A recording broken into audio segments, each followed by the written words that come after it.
Night T shirt ಹಾಕಬೇಕಂತೇಳಿ ಇದ್ದೇನೆ. ಪ್ರವಾಸದಲ್ಲಿ ಸ್ವಲ್ಪ ಆರಾಮ ಸಿಗ್ತದೆ. ಈ ಶರ್ಟಿನ ಬಟನ್ ನಾನೇ ಕೀಳ್ತೇನೋ ಅಥವಾ ಬೇರೆಯವರು ಕೀಳ್ತಾರೋ ನನಗೂ ಗ್ಯಾರಂಟಿ ಇಲ್ಲ, ನಿಮಗೂ ಗ್ಯಾರಂಟಿ ಇಲ್ಲ. ಇದು ಸತ್ಯ, ಈ ಲೋಕದ ಸತ್ಯ ಅದು. ಇವತ್ತು ಬೆಳಿಗ್ಗೆ ತಂಬಿಗೆಯಿಂದ ಸ್ನಾನ ಮಾಡಿದ್ದೇನೆ.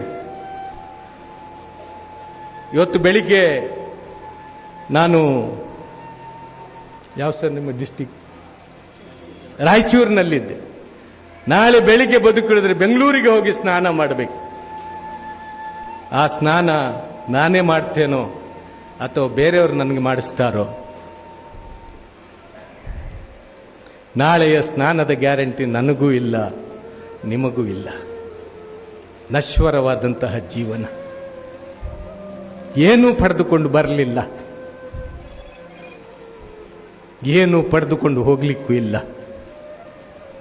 ಅವನ ಬಳಿ ಸತ್ಕರ್ಮ ಮಾತ್ರ ನಮ್ಮ ಯೋಗ್ಯತೆಯನ್ನು ಅಳೆಯುತ್ತದೆ.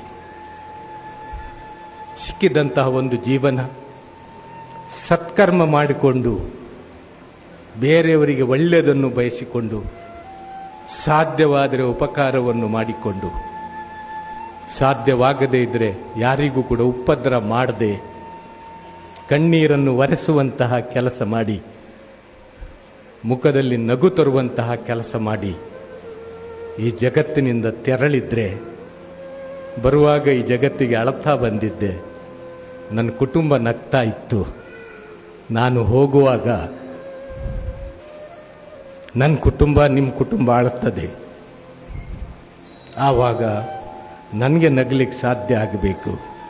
ಅದು ಯಾವಾಗ ಆಗ್ತದೆ ಅಂದರೆ, ಸತ್ಕರ್ಮಗಳು ನನ್ನ ಪುಸ್ತಕದಲ್ಲಿ ನಾನು ಬರೆಯುವಂತಹ ಪ್ರಯತ್ನ ಮಾಡಿದರೆ ಅದು ಸಾಧ್ಯವಾಗ್ತದೆ, ಅದು ಸಾರ್ಥಕವಾಗ್ತದೆ. ಅಂತಹ ಸಾರ್ಥಕ ಜೀವನಕ್ಕೆ ಇಂತಹ ಧರ್ಮಗಳು ಮತ್ತು ಈ ಸಂದೇಶಗಳು ನಮಗೆ ಸಹಕಾರಿಯಾಗಲಿ, ನಮಗೆ ಮೈಲಿಗಲ್ಲಾಗಲಿ ಅಂಥೇಳಿ ಆಶಿಸುತ್ತಾ, ನಮಗೆಲ್ಲರಿಗೂ ಕೂಡ ಸತ್ಕಾರ್ಯವನ್ನು ಮಾಡಲಿಕ್ಕೆ, ಎಲ್ಲರೊಂದಿಗೂ ಕೂಡ ಬೆರೆತು ಸಹೋದರರಂತೆ ಬಾಳಲಿಕ್ಕೆ, ಒಬ್ಬ ದೇವನ ದಾಸನಂತೆ, ಒಂದು ತಂದೆ ತಾಯಿಗಳ ಮಕ್ಕಳಂತೆ, ಒಂದು ದೇಶದ ವಾಸಿಗಳಂತೆ ಭಾರತೀಯನಾಗಿ ಬಾಳಲಿಕ್ಕೆ ನಮಗೆಲ್ಲರಿಗೂ ಕೂಡ ಸಾಧ್ಯ ಆಗಲಿ ಅಂಥೇಳಿ ಆ ಜಗತ್ನಾಯಕನಲ್ಲಿ ಪ್ರಾರ್ಥಿಸುತ್ತಾ ಮಾತುಗಳನ್ನು ಮುಗಿಸ್ತಾ ಇದ್ದೇನೆ. ಸರ್ವ ಸ್ತುತಿಗಳು, ಸರ್ವ ಸ್ತೋತ್ರಗಳು ಸರ್ವ ಲೋಕಗಳ ಒಡೆಯನಿಗೆ ಮೀಸಲು. ಅಸ್ಸಲಾಮು ಅಲೈಕುಂ.